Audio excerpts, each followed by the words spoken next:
கற்றது உலகளவாகவும் கல்லாதது கைமட்டளவாகவும் இருக்கிறது. Hello everyone, எல்லாரும் எப்படி இருக்கீங்க? நல்லா இருக்கீங்களா? இந்த வீடியோவில் உங்கள்கிட்ட பேசுகிற டாபிக் என்ன அப்படின்னு பார்த்தீங்கன்னா ஒரு ஸ்கேம்.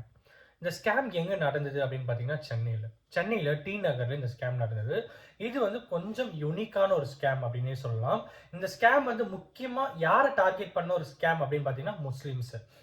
நான் என்றைக்குமே வந்து ரிலீஜியஸ் ஆஸ்பெக்டாக சில கண்டென்ட்ஸை மேக் பண்ணணும் அப்படின்னு சொல்லிட்டு நான் நினைக்கவே மாட்டேன். மேக்ஸிமம் ரிலீஜியஸ் ஆஸ்பெக்டாக ஒரு கண்டென்ட்டை மேக் பண்ணணும் அப்படின்ட்டு நான் வந்து நினைக்க மாட்டேன். மேக்ஸிமம் வந்து நான் தவிர்த்துருவேன். பட் அன்ஃபார்ச்சுனேட்லி சில தவிர்க்க முடியாத காரணத்தினால இன்னைக்கு வந்து ரிலீஜியஸையும் சேர்த்து இதை பேச வேண்டிய ஒரு விஷயமா இருக்கு.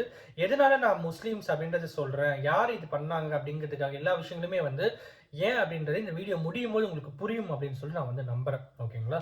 ஸோ இங்க என்ன நடந்தது அப்படின்னு பார்த்தீங்கன்னா, ஒரு முஸ்லீம் நபர், ஓகேங்களா, அவர் வந்து என்ன பண்ணாருன்னா ரூபி ஜுவல்லரி அப்படின்னு சொல்லிட்டு சென்னையில் ஒன்று வந்து வச்சுட்டு இருந்தாரு. 2018-19 அந்த பீரியட்ல வந்து வச்சுட்டு இருந்த ஒரு விஷயம் தான். ஸோ அதுக்கடுத்து என்ன ஆகுது அப்படின்னு பார்த்தீங்கன்னா, அவர் வந்து என்ன பண்றாருன்னா நகைகளை வந்து அடமானம் வைக்கிற ஒரு தொழில் வந்து செஞ்சுட்டு வந்தார். நீங்கள் நகை கொடுத்தீங்கன்னா அவர் வந்து காசு கொடுப்பார். இதுதான் அங்கே நடந்துட்டு இருந்த ஒரு டிரான்சாக்ஷன். இது மட்டுமே அங்கே நடந்துட்டு இருந்திருந்தா நான் எதுவுமே வந்து இங்கே தப்பு இல்லை, எல்லாமே கரெக்டாக போயிட்டு இருந்திருக்கும். பட் இங்கே தான் என்ன ஆச்சு அப்படின்னு பார்த்தீங்கன்னா, ஒரு ஆட்டோக்காரர், அவருக்கு வந்து ஒரு டைம் வந்து ஃபண்டு தேவைப்படுது. அவர் என்ன பண்ணார் அப்படின்னு பார்த்தா, சரி ஓகே எங்கன்னா போயிட்டு இன்ட்ரெஸ்ட்டுக்கு வைக்கலாம் அப்படின்னு சொல்லிட்டு நகை போயிட்டு அடமானம் வச்சு வட்டிக்கு வாங்கிக்கலாம் அப்படின்னு சொல்லிட்டு பார்க்கும்போது அவங்களுக்கு தெரிஞ்ச ஒருத்தர் வந்து ஃபோன் பண்ணுறாங்க. அந்த ஆட்டோக்காரரும் வந்து ஒரு முஸ்லீம் நபர், ஓகேங்களா. அவங்களுடைய சொந்தக்காரில் இருக்கிற ஒருத்தர் வந்து ஃபோன் பண்ணுறாரு. அவங்க என்ன சொல்கிறாங்கன்னா, யூஸ்வலி முஸ்லீம் மார்க்கத்தில் வந்து பார்த்தீங்கன்னா வட்டிக்கு கொடுக்கறதும் வட்டியை வாங்குறதும் வந்து தப்பான ஒரு விஷயம் அப்படின்னு சொல்லுவாங்க. நீங்கள் வட்டி கொடுக்கவும் கூடாது, வாங்கவும் கூடாது. அது முஸ்லீம் அவங்க அந்த அவங்களுடைய மார்க்கத்தில் அவங்களுடைய நெறிமுறையில் ரொம்பவே கடைபிடிக்க வேண்டிய ஒரு விஷயங்கள்ல அதுவுமே ரொம்ப ரொம்ப முக்கியமான ஒன்று, ஓகேங்களா. ஸோ அதை பாயிண்ட் அவுட் பண்ணி அதை டார்கெட் பண்ணி ஒருத்தர் என்ன பண்றாருன்னா ஸ்கேம் பண்றாரு. இங்க என்னாச்சு அப்படின்னு பார்த்தீங்கன்னா, இந்த ஆட்டோக்காரருக்கு வந்து பணம் தேவைப்படுது. அந்த டைம்ல அவங்க வீட்டில் இருந்த பெரியவங்க ஒருத்தர் என்ன சொல்றாங்கன்னா, தம்பிங்க பாருங்க இந்த மாதிரி எல்லாம் இருக்கு. ஸோ அதனால வந்து சென்னையில டி நகர்ல ஒரு பர்டிகுலர் ஏரியா இருக்கு. அவருமே வந்து சென்னையில வேற ஒரு ஏரியால இருக்கிற ஒருத்தர் தான். அவங்க என்ன சொல்றாங்கன்னா, டி நகர்ல இந்த ரூபி ஜுவல்லரின்னு ஒன்று இருக்கு. அது வந்து ஒரு முஸ்லீம் நபர் நடத்துற ஒரு கடை.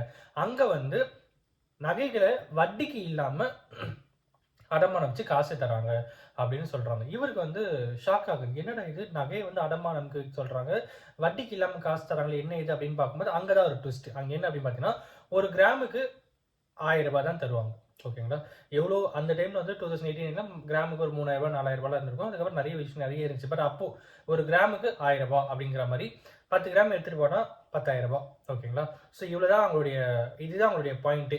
ஸோ 10 கிராம்னா 10,000 ரூபாய், ஒரு கிராமுக்கு 1000 ரூபாய், 20 கிராம்னா 20,000 ரூபாய் அந்த மாதிரி. ஓகேங்களா. ஐ மீன் ஒரு ஒரு ஒரு சவரனுக்கு வந்து 10,000 ரூபாய் அப்படின்னு கணக்கு வச்சுக்கோங்க. ரஃபா ஒரு சவரனுக்கு 10,000னா அப்போ இவர் என்ன பண்ணியிருக்காருன்னா 20 சவரம் வந்து வச்சிருக்காரு. இன்னைக்கு ரேட்டு 20 சவரம் அப்படிங்கிறது கிட்டத்தட்ட 30 லட்ச ரூபாய் கிட்ட வரும். ஓகேங்களா. அப்போ என்ன பண்றாருன்னா 20 சவரனை வந்து வெறும் 2 லட்ச ரூபாய்க்கு வைக்கிறாரு. 2 லட்சம் கூட இல்லை, 1,95,000 ரூபாய்க்கு அந்த நகையை வந்து அடமானம் வைக்கிறாரு. 20 சவரன். ஓகேங்களா. ஒரே நேரத்தில் வைக்கல. ஃபர்ஸ்ட் 10 சவரம் வைக்கிறாரு, அப்புறம் ஒரு 5 சவரம் வைக்கிறாரு, அப்புறம் இன்னொரு 5 சவரம் வைக்கிறாரு. இந்த மாதிரி வந்து வச்சிருக்காரு. ஸோ நகைகளை வந்து அவர் என்ன பண்ணுறாருன்னா, அந்த பர்டிகுலர் ரூபி ஜுவல்லரி என்ன பண்ணுறாருன்னா வாங்கிக்கிட்டு அதுக்கான காசு 2 லட்ச ரூபா வந்து கொடுத்துறாரு. பட் அவர் வாங்கினுடைய நகைகளோட ஒர்த்து கிட்டத்தட்ட இன்னைக்கு ரேட்டுக்கு 30 லட்ச ரூபா. ஓகேங்களா. 20 சவரம் வாங்கிட்டு வெறும் 2 லட்ச ரூபா கொடுத்துட்றாரு. அவருமே வந்து வந்துடுறாரு. ஸோ அதுக்கப்புறம் என்ன பண்ணுறாருன்னா, வட்டி இல்லை அப்படின்னும் போது அவங்க என்ன பண்ணுறாங்கன்னா, வருஷத்துக்கு ஒரு டைம் ரெனியூ பண்ணுற டைம் அந்த ஒரு ஆப்ஷன் இருக்குல்ல. ஸோ அப்போ வட்டி கட்டணும் அப்போ எங்கே அப்படிங்கும்போது அவங்க என்ன சொல்றாங்கன்னா, மசூதிக்கு 100 ரூபாய் நீங்கள் டொனேஷன் கொடுத்தா போதும் அப்படின்னு சொல்கிறாங்க. இந்த மாதிரி தான் நிறைய பேர் வந்து இந்த இது இருக்கும்ல. பட் முஸ்லீமோடைய வழிமுறைகளில் அது முக்கியமான ஒரு விஷயம், வட்டிக்கு கொடுக்கறதும் தப்பு, வட்டி வாங்குறதும் தப்பு அப்படிங்கிறதுனால அவங்க என்ன பண்றாங்கன்னா, சரி ஓகே இவர் வந்து வட்டியே இல்லைன்றாரு, நம்ம இதை போகலான்னு சொல்லி போயிருக்காங்க. இங்கே தான் அவர் என்ன பண்ணுறாருன்னா, எல்லாருக்கிட்டையும் நகையை வாங்கிடுறாரு. வாங்கிட்டு இந்த நகையை இவர் வந்து வேற ஒரு கடையில் வச்சு அதிகமான அமௌண்ட் வந்து வாங்கிட்டாரு. இந்த மாதிரி ரொட்டேஷன் பண்ணி பண்ணி பண்ணி இவர் வந்து பிஸ்னஸ் பண்ணணும் அப்படின்னு சொல்லிட்டு ட்ரை பண்ணுறாரு. அவர் உண்மையாகவே அந்த என்ன எண்ணத்தில் அந்த பிஸ்னஸ் ஸ்டார்ட் பண்ணார் அப்படிங்கிறது அவருக்கு மட்டும்தான் தெரியும். But over the period of டைமில் அந்த நகைகள் எல்லாமே அக்யூமுலேட் ஆகி கிட்டத்தட்ட 500 சவரனோ என்னமோ, ஓகேங்களா. அதோட ஒர்த் வந்து கிட்டத்தட்ட 300 கோடி சொல்றாங்க. 300 கோடி ரூபாய் நகைகள்லாம் வந்து ஒரு பக்கம் வந்தது. அதுக்கப்புறம் நகையை வச்சவங்களாம் வந்து காசு கொடுத்துறாங்க, மீட்க முடியல. ஏன்னா அவர் என்ன ரூல் சொல்றாருன்னா, நீங்க நகைக்கான காசு கட்டினீங்கன்னா மறுநாளோ இல்ல அடுத்த ஒரு வாரத்துக்குள்ள உங்களுக்கு வந்து நான் நகையை கொடுக்குறேன் அப்படின்னு சொல்றாரு. அதாவது நகைக்கான மொத்த காசு கட்டிட்டீங்கன்னா 1 நாள்ல இருந்து 7 நாளுக்குள்ள நகையை கொடுத்துறேன் அப்படின்னு மாதிரி சொல்லி எல்லாருக்கிட்டையுமே நகைகளுக்கு வந்து காசு கொடுத்துறேன். அப்புறம் எல்லாருமே குறிப்பிட்ட நாள்ல வந்து நகைக்கான காசை கொடுத்துடுறாங்க. பட் நகையை திருப்பி கேட்கும்போது தான் பிரச்சனை வருது. அங்க என்ன ஆகுதுன்னா, நகையை திருப்பி கேட்கும்போது நான் உங்களுக்கு கொடுத்துறேன்னு சொல்லி இப்ப தரேன் அப்ப தரேன்னு இழுத்து அடிச்சுட்டே போறாரு.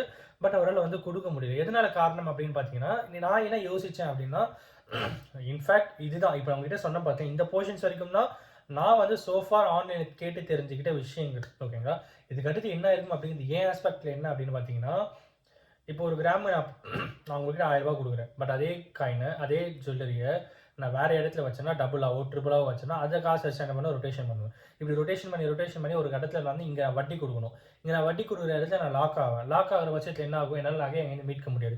இவங்க எங்கிட்ட அசல் கொடுத்துருவாங்க. பட் அந்த அசல் வந்து அந்த நகையை மீட்கிறதுக்கான போதுமான அமௌண்ட் அங்கே இருக்காது.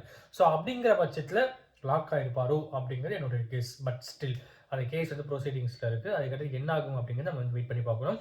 இந்த மாதிரி ஒரு ஸ்கேமில் நிறைய பேர் வந்து ஏமாந்துருக்காங்க. ஸோ தயவு செஞ்சு ஒரே ஒரு விஷயம் தான் உங்ககிட்ட சொல்ல நினைக்கிறேன்.